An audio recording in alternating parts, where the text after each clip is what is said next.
नमस्कार, दिन भर की बड़ी खबरों में आपका स्वागत है। मैं हूं परवीन शेख। आज इस बुलेटिन में बात होगी मोदी सरनेम मामले में सुप्रीम कोर्ट पहुंचे राहुल गांधी की, फ्रांस में पीएम मोदी की हुई किरकिरी की, बात करेंगे मिशन 2024 के लिए कांग्रेस के एक्शन की, शरद पवार से अजित पवार की मुलाकात से परेशान बीजेपी की, साथ ही जानेंगे कैसे बीजेपी ने सिंधिया को दिया जोरदार झटका, और बुलेटिन के आखिर में बात होगी बाढ़ से बेहाल हुई दिल्ली की। इसके साथ ही और भी कई बड़ी खबरों से आपको करवाएंगे रूबरू, लेकिन तमाम बड़ी खबरों से पहले एक नजर सुर्खियों पर। आईआरसीटीसी घोटाले में आरजेडी सुप्रीमो लालू यादव को राहत, दिल्ली के राउज एवेन्यू कोर्ट में टली सुनवाई, 22 जुलाई को होगी अगली सुनवाई। सपा नेता आजम खान की बड़ी मुश्किलें, हेट स्पीच मामले में दोषी करार, रामपुर कोर्ट ने 2 साल की सुनाई सजा।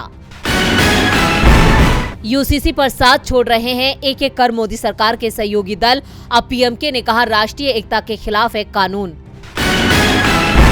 प्रियंका गांधी 21 जुलाई को ग्वालियर के दौरे पर, जनसभा के लिए जिला प्रशासन से मिली अनुमति, कांग्रेस ने युद्ध स्तर पर तैयारियां की शुरू।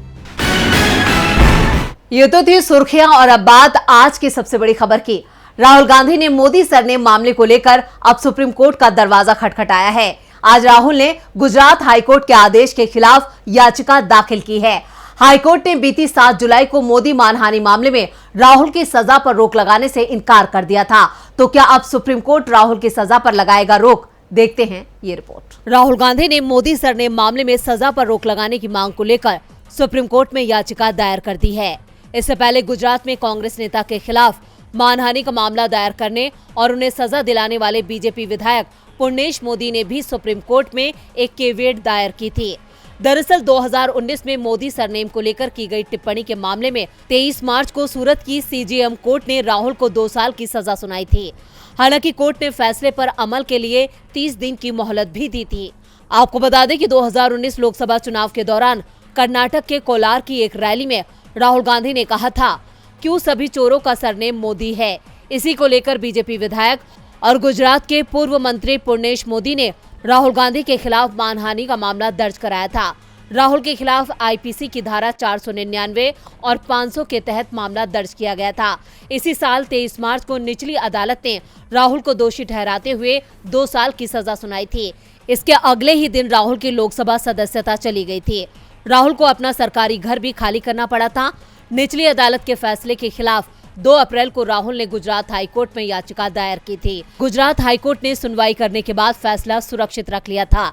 7 जुलाई को गुजरात हाईकोर्ट ने राहुल को झटका देते हुए सजा पर रोक लगाने से इनकार कर दिया था। हाईकोर्ट ने कहा था कि इस केस के अलावा राहुल के खिलाफ कम से कम 10 केस पेंडिंग है। ऐसे में सूरत कोर्ट के फैसले में दखल देने की जरूरत नहीं है। कांग्रेस ने गुजरात हाईकोर्ट के फैसले के बाद कहा था कि हम अब सुप्रीम कोर्ट जाएंगे, और अब राहुल गांधी ने सुप्रीम कोर्ट में याचिका दायर कर दी है। सुप्रीम कोर्ट का राहुल को लेकर क्या रुख रहता है, इस पर देश और दुनिया की नजरें हैं। नजरें तो पीएम मोदी पर भी थीं। पीएम मोदी फ्रांस का दौरा पूरा कर यूएई पहुंच गए, लेकिन पीएम की फ्रांस यात्रा इस बार विवादों में फंसती दिख रही है। कांग्रेस ने पीएम मोदी को घेरा और उनकी विदेश नीति पर सवाल उठाए। राहुल गांधी ने तो सीधे तंज कसते हुए ये भी बता दिया कि आखिर पीएम मोदी को फ्रांस का न्योता क्यों मिला। राहुल के दावे से बीजेपी तिलमिला गई है। कांग्रेस नेता राहुल गांधी ने पीएम मोदी की फ्रांस यात्रा को लेकर तीखा तंज कसा है। राहुल गांधी ने मोदी सरकार को विदेश और घरेलू नीति दोनों को लेकर उन्हें घेरा है। कांग्रेस नेता ने सवाल किया, मणिपुर जल गया, यूरोपीय संसद में भारत के आंतरिक मामले पर चर्चा की गई, पीएम ने इस पर एक शब्द भी नहीं कहा। इस बीच राफेल ने उन्हें फ्रांस में बेस्टिल डे परेड का टिकट दिला दिया। साफ है, फ्रांस ने अपने फायदे के लिए पीएम को बेस्टिल डे परेड का चीफ गेस्ट बनाया था। इसमें भारत को कोई फायदा नहीं था।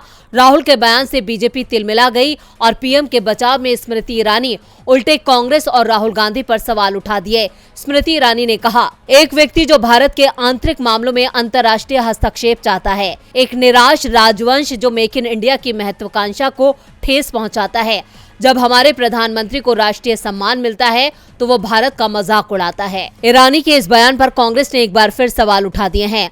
कांग्रेस महासचिव केसी वेणुगोपाल ने कहा, राहुल गांधी ने जो मुद्दे उठाए हैं, स्मृति ईरानी उन मुद्दों पर पीएम से कुछ बोलने के लिए कहें। प्रधानमंत्री दुनिया भर में घूम रहे हैं, लेकिन मणिपुर पर 1 मिनट के लिए भी बात नहीं कर रहे हैं। तो सुप्रिया श्रीनेत ने तो सीधे सीधे स्मृति ईरानी के सोचने की क्षमता पर ही सवाल उठा दिए। कांग्रेस की प्रवक्ता सुप्रिया श्रीनेत ने कहा, एक महिला जो अन्य महिलाओं के खिलाफ अत्याचार पर एक शब्द भी नहीं बोलती, जो हमारे एथलीटों के यौन शोषण पर चुप रहती है, जो कमर तोड़ने वाली महंगाई पर चुप है, उनका काम सिर्फ राहुल गांधी के खिलाफ जहर उगलना है। वो अपनी ही पार्टी में दरकिनार कर दी गई, केवल सुर्खियों में बने रहना चाहती हैं। मैं आपको एक डॉक्टर को दिखाने का भी सुझाव देती हूँ।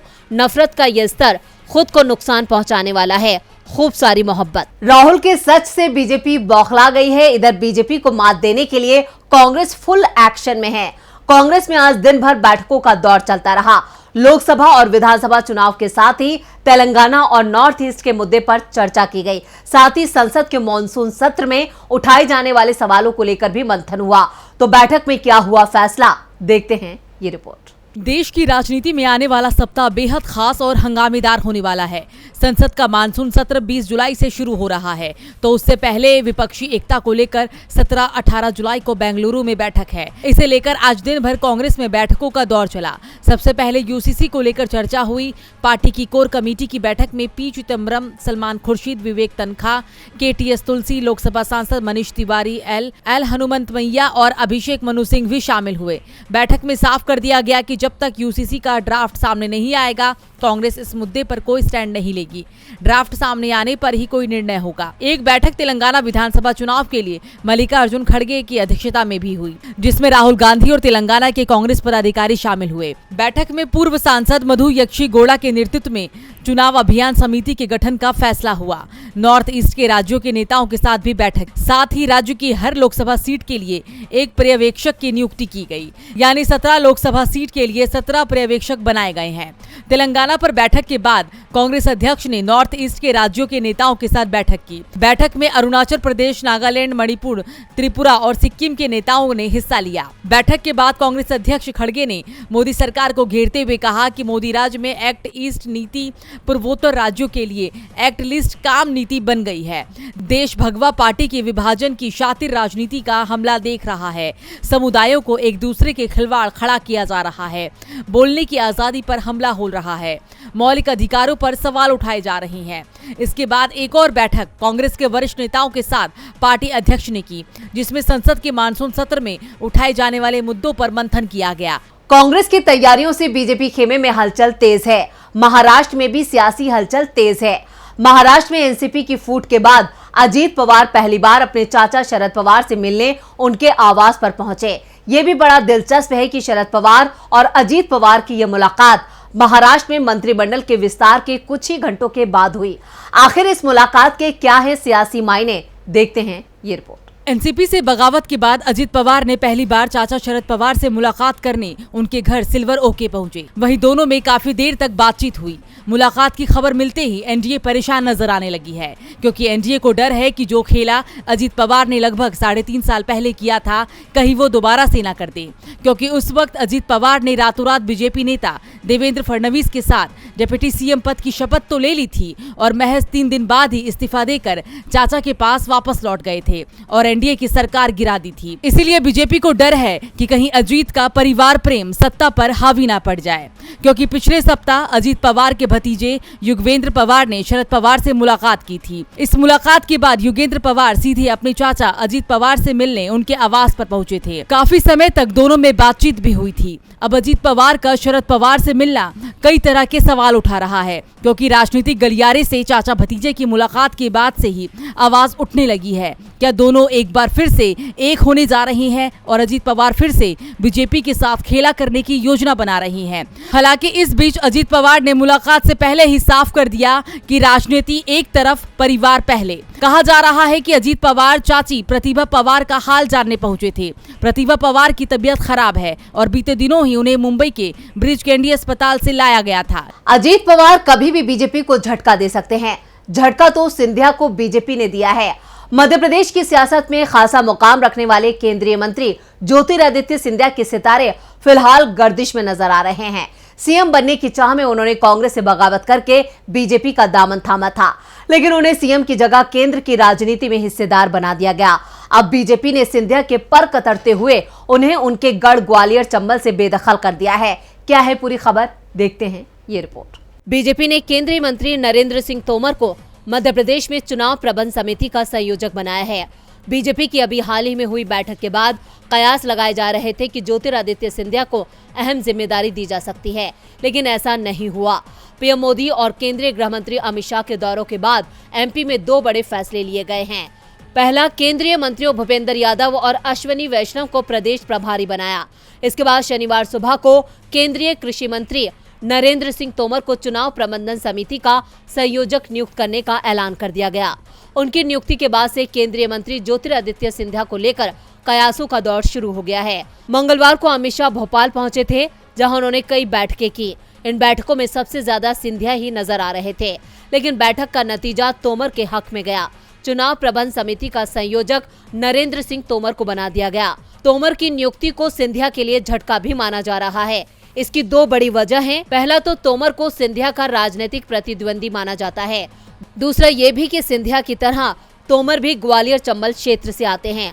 पार्टी अपनी टीम में इस क्षेत्र से और कितने नेताओं को जगह देगी, ये फिलहाल साफ नहीं है। ये सवाल इसलिए भी खास है क्योंकि तमाम सर्वे में ग्वालियर चंबल में बीजेपी की हालत कमजोर बताई जा रही है। सिंधिया के लिए सबसे बड़ी समस्या ये है कि कई मौकों पर बीजेपी के पुराने नेता उनके खिलाफ अक्सर गोलबंद हो जाते हैं। स्थानीय निकाय चुनाव के दौरान ये देखने को मिला था। ये पहले ही आशंका जताई जा रही है कि सिंधिया समर्थक विधायक और मंत्रियों के टिकट कट सकते हैं।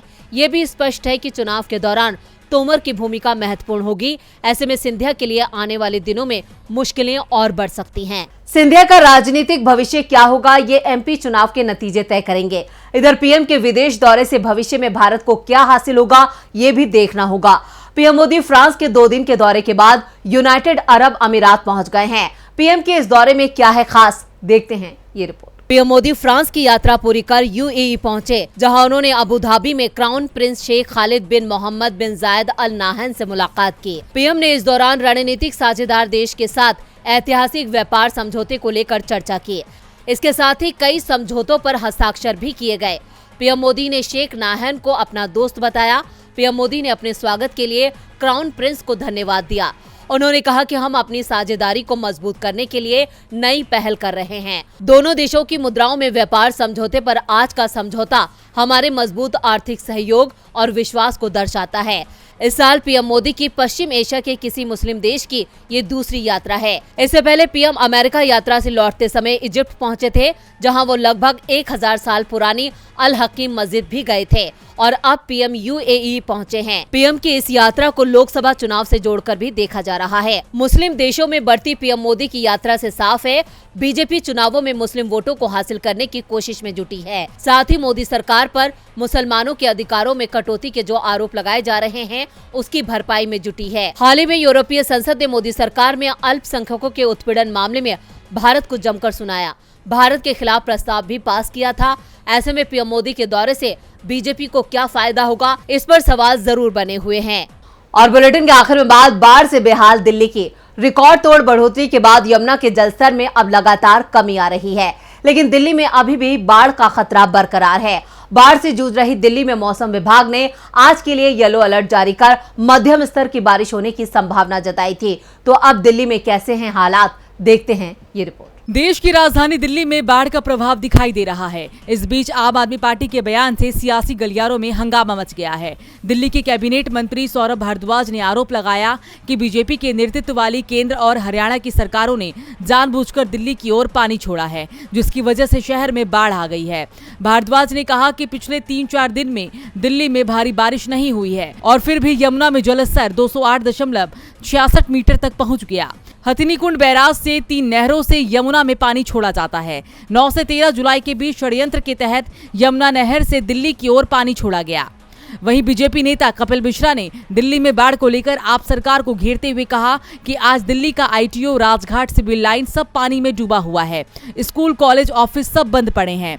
तीन वाटर प्लांट बंद है और दिल्ली के मुख्यमंत्री और मंत्री सिर्फ आरोप लगा रही हैं, ब्लेम गेम खेल रही हैं। बता दें, दिल्ली के लोगों ने हाल ही में यमुना नदी को लाल किले के पास बहते हुए देखा। ये नजारा मुगल कालीन युग की याद दिला रहा था।